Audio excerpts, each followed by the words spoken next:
Assalamualaikum, selamat siang Bu. Waalaikumsalam, siang. Perkenalkan, nama saya Rohiatul. Saya dari Jakarta.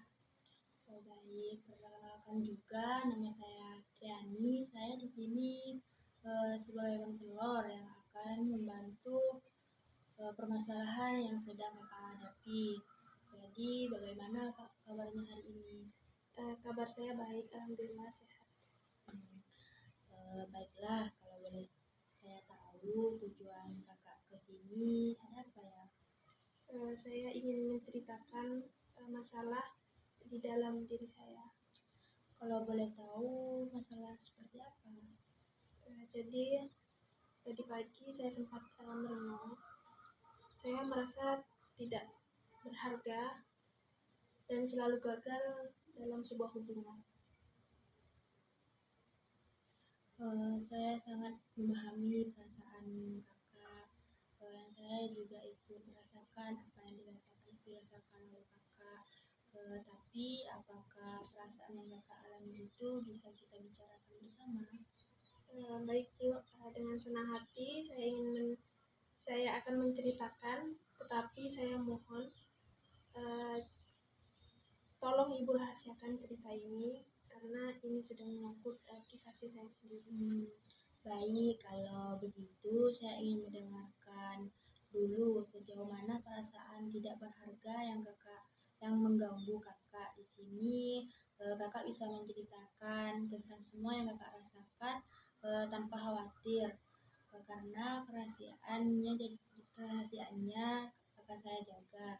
Jadi Kakak bisa bercerita dengan leluasa dan tenang.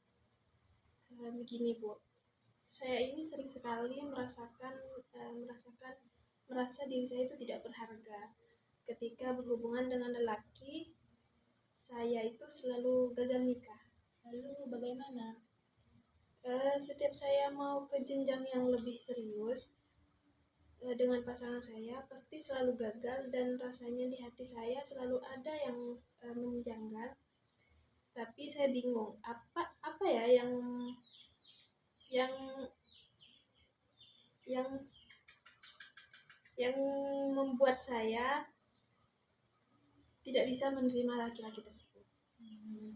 Bisa Kakak menjelaskan lebih detail tentang perasaan ketidakberharganya terhadap diri Kakak yang Kakak rasakan? Jadi setiap malam saya selalu merasa gelisah dan saya selalu berpikir keras, kenapa ya saya kok selalu gagal nikah terus. Terus saya itu merasa diri saya ini jelek lah, saya nggak pantas lah, dan saya juga pernah berpikir untuk operasi muka, saking saya itu merasa apakah saya ini terlalu jelek sehingga saya itu selalu gagal ketika berhubungan dengan laki. Selanjutnya, apa yang Kakak lakukan ketika Kakak merasa tidak berharga? Saya hanya diam saja sambil menahan malu kepada teman-teman saya yang kebanyakan sudah menikah. Apakah dengan cara tersebut Kakak bisa nyaman dan tenang? Tidak. Mungkin Kakak ini berpikir ya kalau segala sesuatu itu harus sempurna tanpa ada kecacatan pada diri manusia sedikit pun. Apakah demikian? Iya Bu, saya orangnya memang seperti itu Bu. Segala sesuatu yang pasti saya memikirkannya itu dengan sempurna. Walaupun itu tidak mungkin itu juga yang membuat saya jadi seperti itu.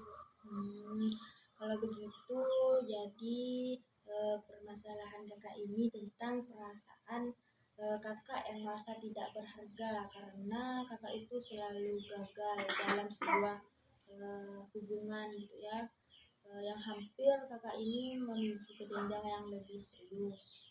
Iya Bu, dan saya juga bingung bagaimana caranya agar saya bisa menemukan pasangan yang benar-benar ingin hidup bersama dengan saya. Apakah Kakak pernah berpikir kalau setiap kita ingin melangkah ke jalan yang baik, kita harus menyebutkan Bismillah atau berdoa agar apa yang kita niatkan itu bisa diperlancar dan dipermudah.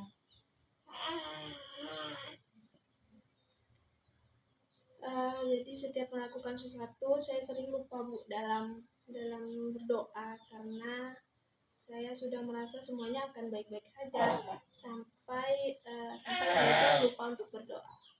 Baiklah, mungkin dengan kakak mencoba berdoa dan berpikir positif bahwa kegagalan bukanlah akhir dari semuanya. Bisa jadi kakak sedang diuji dan mungkin Allah menghindarkan kakak dari orang-orang yang memang tidak ada niatan baik. Baik Bu, kalau begitu kedepannya saya akan berdoa dan akan selalu berpikir positif. Mungkin saya akan mendapatkan yang lebih baik dan akan menjalani aktivitas tanpa rasa malu, tanpa rasa malu kepada siapapun. Ya, bagus sekali. Kakak sudah memahami masalah yang kakak alami, yaitu bagaimana kakak bisa berpikir positif untuk kedepannya dari sebuah kegagalan tersebut. Tapi saya masih merasa gelisah, Bu. Apa yang membuat kakak merasa gelisah? Saya itu takut orang tua saya mencarikan jodoh untuk saya, sedangkan saya ingin mendapatkan pilihan saya sendiri. Dalam permasalahan ini, apakah orang tua kakak berkata seperti itu?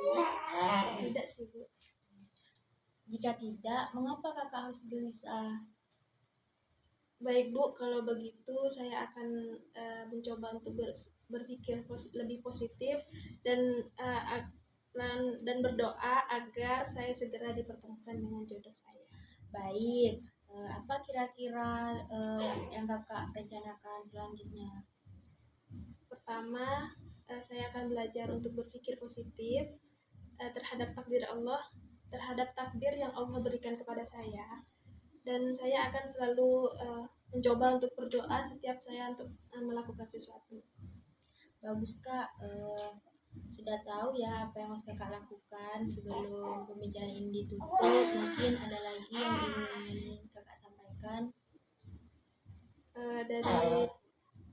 Saya menceritakan dari awal, saya merasa lebih lega, terus saya tuh merasa lebih tenang juga setelah melakukan proses konseling bersama ibu. Kecemasan dan ketakutan yang saya alami sedikit menurun.